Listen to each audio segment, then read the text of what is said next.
Hi! Welcome and welcome back to my YouTube channel, and for today's tutorial, ituturo ko sa inyo kung paano nga ba i-turn off ang notifications when log out sa ating Messenger app.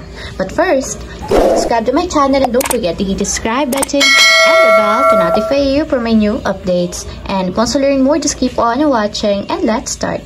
So ayan guys, for today's video, ituturo ko sa inyo kung paano nga ba natin i-turn off ang notifications kapag meron tayong other account na nakalogin sa ating Messenger.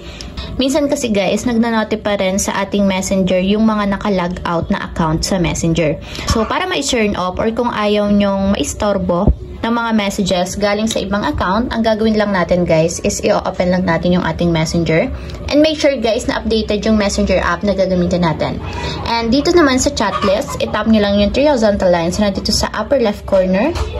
And then after nyan guys, tap naman natin dito yung settings button. So, dito naman sa settings or sa Messenger settings, i-scroll up lang natin. And tigil tayo dito sa preferences and tap nyo dito yung notifications and sounds.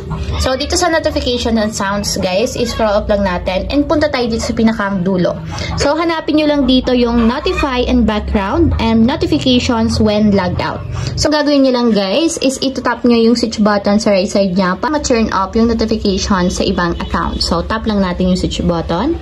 And kapag ganyan na guys, automatic naka-disable na or naka-turn off yung ating notifications kapag merong nakalog out na account. So, ayun lang guys, ganoon lang kasimple kung paano nga ba i-turn off ang notifications when logged out sa Messenger. If you have a question, kindly comment down below and don't forget to hit the subscribe button and the bell to notify you for my new updates. And thank you for watching!